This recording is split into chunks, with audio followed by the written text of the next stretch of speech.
Assalamualaikum warahmatullahi wabarakatuh. Perkenalkan, nama saya Istiqomah. Saya dari kelompok 4. Baik, di sini saya akan menjelaskan tentang sejarah media animasi pembelajaran. Animasi berasal dari bahasa Latin yakni anima, yang berarti jiwa, hidup, dan semangat. Sedangkan karakter adalah orang, hewan maupun objek nyata lainnya yang dituangkan dalam bentuk gambar 2 dimensi dan 3 dimensi, di mana animasi dapat diartikan sebagai gambar yang memuat objek yang seolah-olah hidup, disebabkan oleh kumpulan gambar itu berubah dan bergantian yang ditampilkan. Objek dalam gambar bisa berupa tulisan, benda, maupun special effect. Lalu, gimana sih sejarah-sejarah dari media animasi itu? Nah, manusia pada zaman dahulu kala udah pernah mencoba untuk menggambar sebuah gerakan. Contohnya gambar hewan yang kakinya digambar dengan pose yang menunjukkan bahwa hewan tersebut seolah-olah bergerak. Nah, ini dibuat pada zaman Paleolitikum. Salah satu cikal bakal dari animasi adalah wayang, di mana sudah ada di Indonesia pada abad ke-9. Animasi pertama kali dibuat oleh Fadi Said dari Mesir tahun 1756. Nah, pada abad ke-17 sampai 19, peralatan-peralatan animasi sederhana telah ditemukan sebelum munculnya proyektor film. Sejarah film animasi dibuat pada tahun 1890. Film animasi yang pertama kali dibuat oleh Charles Emile Reynaud, penemu fraksinoscope, yaitu sebuah sistem gerakan yang menggunakan putaran dari 12 gambar. Pada tahun 18 Oktober 1892 di Musée Griffin di kota Paris, Prancis, beliau memamerkan animasi dengan putaran dari 500 gambar. 4 film animasi pertama dengan standar gambar film ada Humorous Face of Fanny Face oleh J. Stuart Blackstone pada tahun 1906.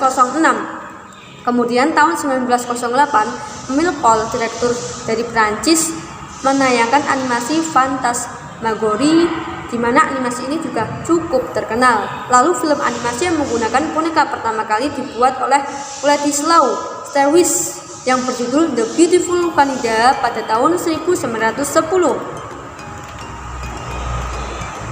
Animasi sendiri tidak akan pernah berkembang tanpa ditemukannya prinsip dasar dari karakter mata manusia, yakni resistance of vision, pola penglihatan yang teratur. Baiklah, di sini saya Hafsah Labibah. Saya akan menjelaskan mengenai karakteristik media animasi pembelajaran. Terdapat beberapa jenis animasi. Untuk yang pertama, yaitu animasi stop motion. Stop motion berasal dari 2 kata. Yang pertama, stop, dan yang kedua, motion. Stop yang berarti berhenti, dan motion berarti bergerak. Jadi, stop motion berarti berhenti dan bergerak. Dapat dikatakan, stop motion adalah suatu teknik animasi untuk membuat objek yang dimanipulasi secara fisik agar terlihat bergerak sendiri. Yang kedua, animasi tradisional. Animasi tradisional merupakan proses yang digunakan untuk film-film animasi yang paling lama, yaitu pada abad ke-20. Yang ketiga, animasi 3 dimensi. Animasi 3 dimensi adalah persembahan grafik yang dicapai melalui komputer dan digital generator. Animasi 3D sendiri adalah sebuah model yang mempunyai bentuk, volume, dan ruang sehingga dapat dilihat dari segala arah. Yang keempat, yaitu animasi kombinasi. Animasi kombinasi adalah gabungan dari teknik animasi yang berbeda. Animasi kombinasi ini dibedakan menjadi 3, yaitu kombinasi animasi 2 dimensi dan 3 dimensi, animasi 2 dimensi dan live shot, dan 3 dimensi dan live shot. Pada saat menyajikan media pembelajaran animasi, tentunya harus merancang terlebih dahulu media yang akan digunakan. Dalam proses pembuatan media animasi 3D dengan bantuan perangkat lunak Blender, 3D ini mempunyai beberapa tahapan yang meliputi: pertama, praproduksi atau tahap awal. Pada tahap ini dimulai dengan penentuan materi yang akan disajikan pada animasi 3D, merancang skenario, karakter, dan naskah. Yang kedua, produksi atau tahap inti. Pada tahap inti ini dengan membuat model karakter. Selanjutnya dengan pembuatan background, pewarnaan, pengeditan, dan pemberian efek pada visual.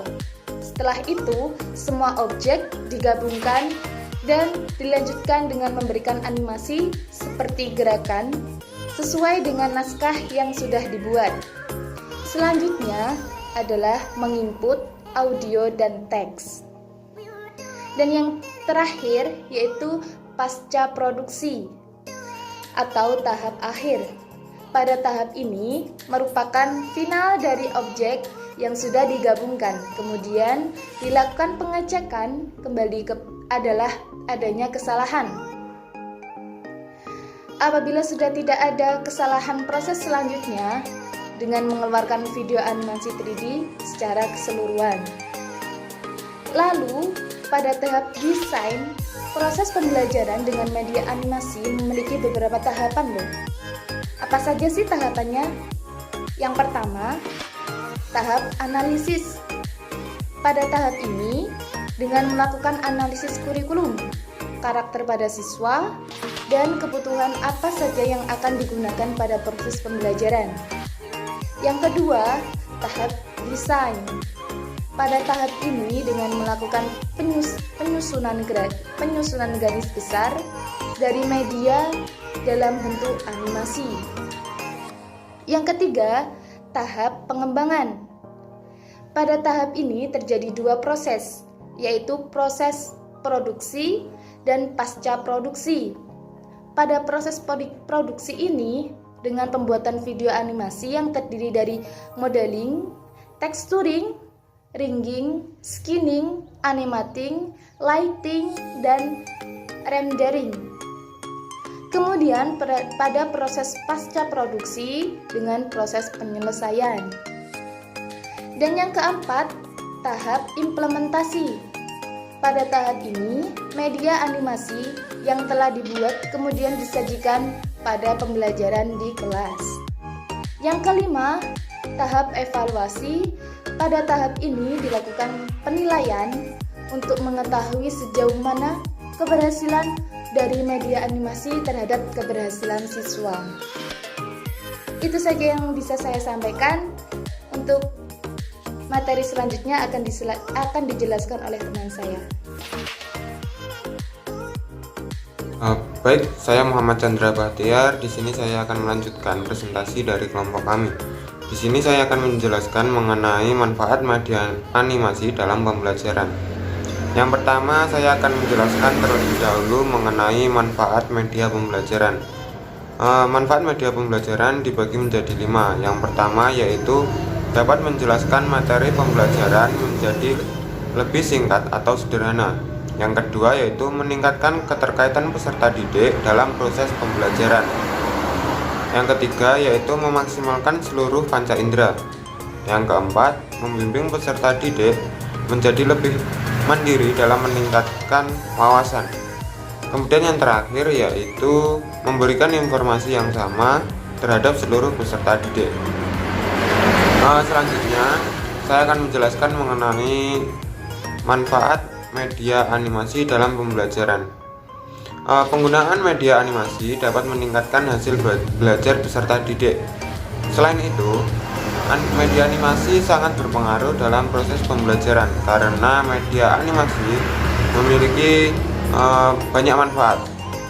Manfaat yang pertama yaitu meningkatkan retensi. Yang kedua, memungkinkan visualisasi dari konsep imajinasi, objek, dan hubungan-hubungannya. Kemudian yang ketiga adalah dapat menampilkan secara visual, baik dalam bentuk gambar atau video animasi, sebuah objek yang sangat kecil atau tidak mungkin dilihat dengan panca atau dilihat secara langsung oleh mata, misalnya seperti bentuk ion, molekul, mikroorganisme, atau sel-sel lainnya. Kemudian yang keempat adalah dapat menampilkan secara visual dan audio dalam bentuk video animasi atau gambar sebuah objek yang sangat besar dan jauh seperti hewan buas, bentuk permukaan bumi, dan benda luar angkasa. Kemudian yang kelima adalah menyajikan benda atau peristiwa yang kompleks, rumit, dan berlangsung cepat atau lambat seperti sistem tubuh manusia, bekerjanya suatu mesin, beredarnya planet Mars, dan berkembangnya bunga, dan lain-lain. Kemudian yang keenam adalah dapat menyajikan bentuk animasi dan simulasi dari benda atau peristiwa yang berbahaya atau seperti bencana alam, gempa bumi, gunung berapi, dan peristiwa perang.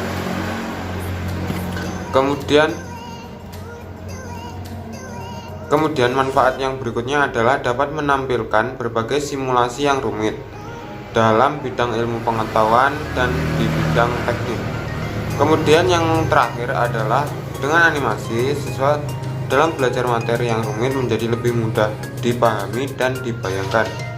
Animasi biasa berbentuk simulasi, eksperimen, atau prosedur.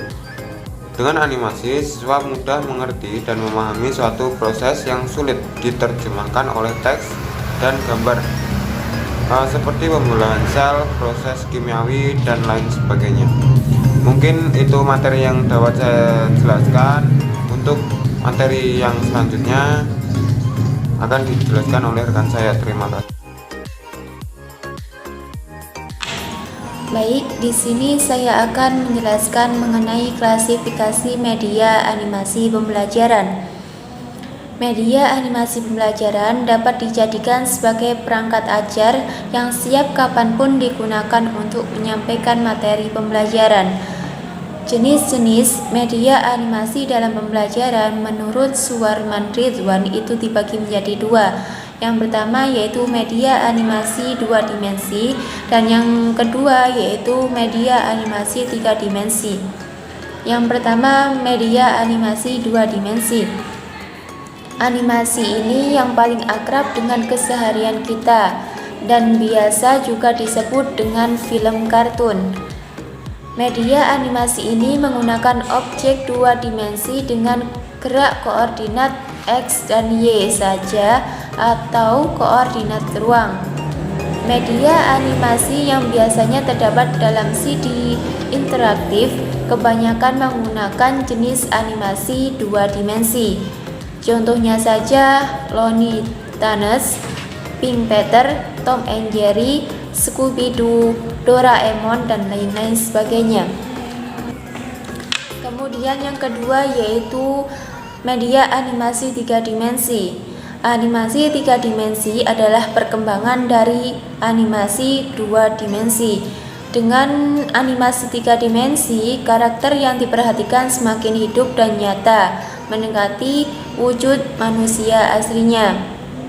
Objek dapat bergerak ke semua koordinat 3 dimensi yaitu koordinat X, Y, dan Z atau koordinat ruang. Media animasi 3 dimensi ini tentu lebih menarik perhatian anak didik karena tampak lebih hidup dan lebih nyata. Contohnya Backlift, Dinosaurus, Final Fantasy, Toy Story, Monster, dan lain-lain sebagainya. Kemudian di samping itu, jika dilihat dari teknik pembuatannya, animasi pada saat ini itu bisa dikategorikan menjadi 3. Yang pertama yaitu stop motion animation. Teknik stop motion animation merupakan animasi yang dihasilkan dari pengambilan gambar berupa objek, yang dimana digerakkan setahap demi setahap. Dalam pengerjaannya, teknik ini memiliki tingkat kesulitan dan memerlukan kesabaran yang sangat tinggi. Kemudian yang kedua yaitu animasi tradisional. Tradisional animasi adalah teknik animasi yang paling umum dikenal sampai saat ini. Dinamakan tradisional karena teknik animasi inilah yang digunakan pada saat animasi pertama kali ditemukan atau dikembangkan. Pada pembuatan animasi tradisional, setiap tahap gerakan digambarkan satu persatu di atas sel. Dan yang terakhir yaitu animasi komputer.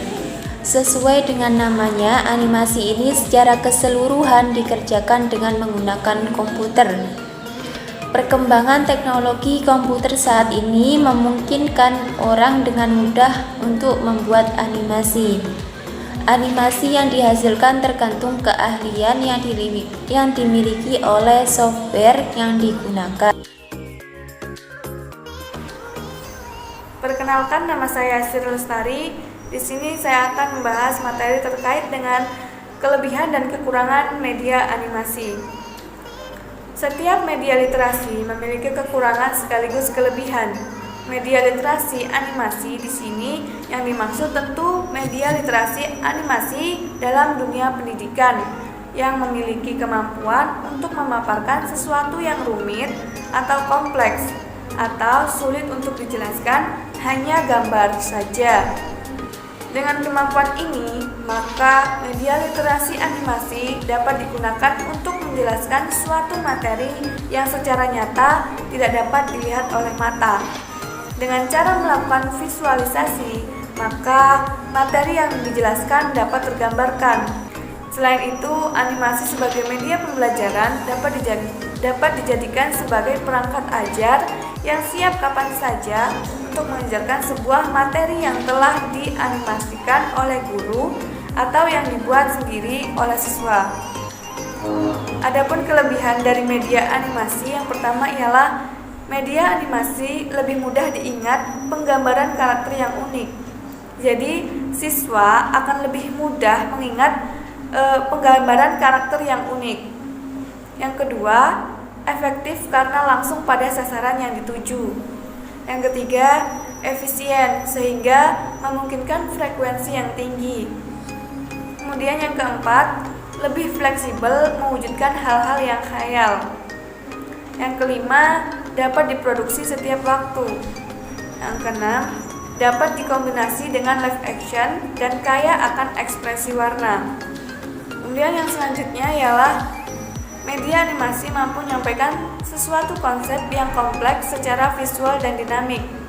Ini dapat membuat hubungan dan kaitan mengenai suatu konsep atau proses yang kompleks lebih mudah untuk digambarkan ke dalam pikiran pelajar, dan seterusnya membantu dalam proses pemahaman. Kemudian, animasi digital mampu menarik perhatian pelajar dengan mudah. Animasi mampu menyampaikan suatu pesan dengan lebih baik dibanding penggunaan media yang lain. Pelajar juga memberikan ingatan yang lebih lama kepada media yang bersifat dinamik dibanding dengan media yang bersifat statik. Jadi dalam penggunaan media animasi ini, pelajar lebih mudah untuk mengingat materi atau pelajaran yang disampaikan oleh pendidik.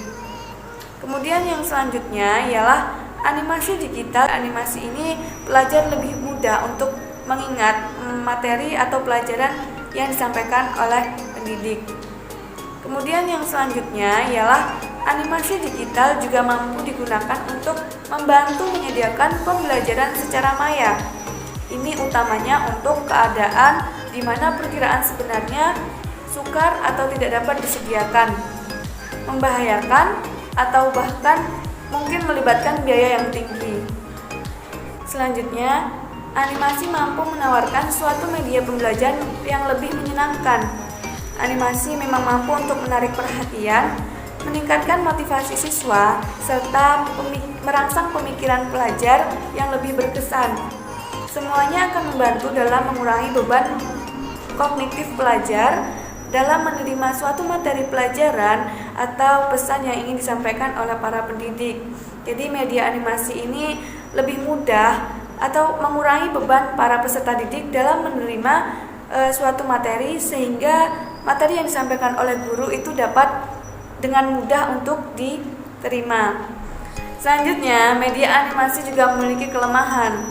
Kelemahan yang pertama ialah memerlukan kreativitas dan keterampilan yang cukup memadai untuk desain animasi yang secara efektif dapat digunakan sebagai media pembelajaran.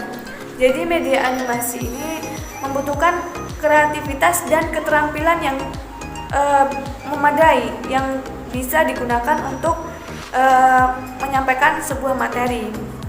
Kemudian kelemahan yang kedua ialah memerlukan software khusus untuk membukanya.